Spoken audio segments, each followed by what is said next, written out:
Most drivers think the most dangerous moment in a traffic stop is when the officer starts writing the ticket. It's not.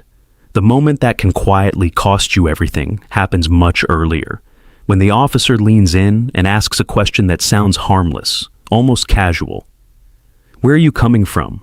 Let me ask you something honestly. When a cop asks you that question, do you answer immediately without thinking, or do you pause and consider what that answer might actually do to you? Drop your answer in the comments, because this is one of those moments where your instinct can work against you. And once you understand what's really happening behind that simple question, you'll never hear it the same way again. Now, here's what most people get completely wrong. They think that question is just conversation. They think it's small talk. They think it's about being polite, building rapport, or making the situation feel normal. And in some cases, yes, it can feel that way. But that's not the primary purpose. That question exists for a reason. And the reason has nothing to do with friendliness. It has everything to do with information. When an officer asks where you're coming from, they are not just collecting a detail. They are opening a door that leads to patterns, timelines, consistency, and sometimes contradictions. And once that door is open, it doesn't close easily. Let's slow this down, because this is where people start making mistakes without even realizing it. You've just been pulled over. Your mind is already racing. You're thinking about your speed, your signal, your lane position, maybe even whether your registration is up to date. You're not thinking about strategy. You're not thinking about how your words will be interpreted. You're just trying to get through the moment. Then the question comes, where are you coming from? And because it sounds simple, your brain treats it as low risk, so you answer quickly. Maybe you say, I'm coming from a friend's house, or just coming from work, or I was at dinner. It feels harmless. But here's the part nobody explains clearly.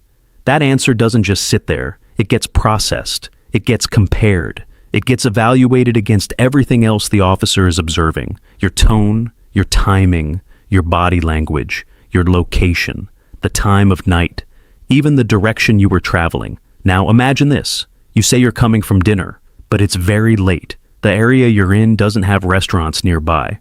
Or maybe the officer just passed the nearest 1 mile back. That doesn't prove anything on its own, but it creates a small inconsistency. And small inconsistencies lead to more questions. Now you're no longer just answering a simple question. You're explaining a situation. And once you start explaining, you are adding layers.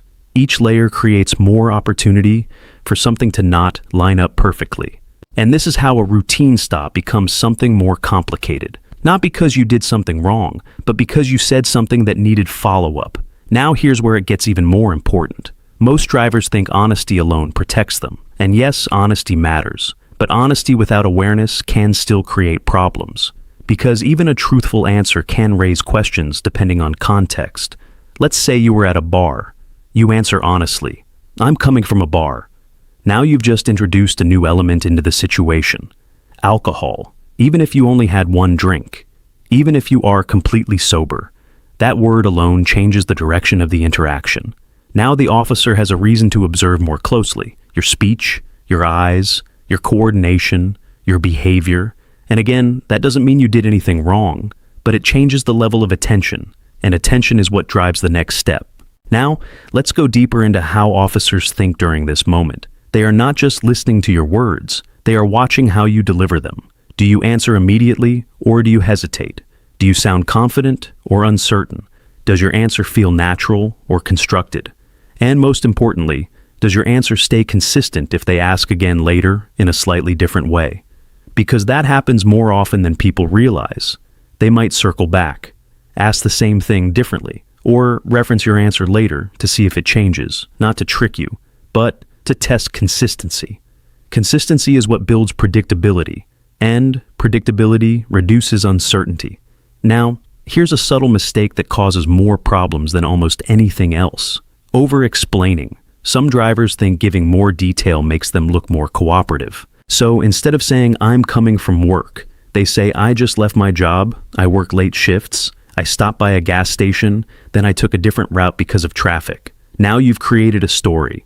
And the more detailed the story, the more points there are for it to be examined. Not because the officer is trying to catch you, but because that's how information works. More detail equals more variables. More variables equals more potential inconsistencies. Now, let's shift perspective for a moment. Imagine you are the officer. You stop a vehicle. You don't know the driver. You don't know their history. You don't know their intent. All you have is what you observe and what they tell you. So, you ask a simple question. And based on that answer, you decide how much further you need to look. That's the reality of it. It's not personal. It's procedural.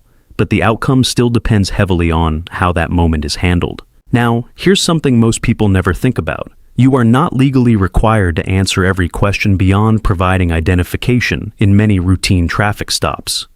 But the way you choose to respond matters, because silence, partial answers, or refusal can also change the tone. So it's not just about what you say, it's about how you say it. Now let's walk through a realistic scenario that shows how one wrong word can snowball. You're driving home late. You get pulled over. The officer asks where you're coming from. You say, "Just hanging out." That sounds vague. So they ask, "Where exactly?" Now you feel pressure, so you add more detail. You say, "At a friend's place." They ask where that is. You hesitate. You try to remember the exact address. Your tone changes slightly. Now the interaction has shifted. Not dramatically, but enough to increase attention. And attention is what extends the stop. Now compare that to a driver who stays calm, answers simply, and doesn't add unnecessary layers. Same question, different outcome, because the response didn't create extra paths to explore. Now let's talk about consequences, because this is where people start to take this seriously. A traffic stop can go one of two ways, quick and routine, or extended and investigative. And often the difference is not the violation, it's the conversation.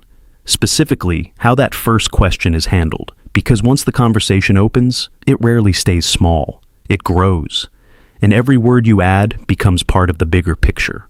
Now, let me ask you something again. Have you ever answered that question quickly just to get it over with, without realizing that your answer might actually extend the situation? Because that's what happens more often than people admit. They try to move past the moment quickly, but in doing so, they give the moment more to work with. And that's the real trap, not the question itself, but how casually people treat it. Now here's the shift I want you to make. Stop thinking of that question as small talk. Start thinking of it as the opening move in a structured interaction. Because once you see it that way, your response becomes more deliberate, more controlled, more aware. And that awareness is what protects you.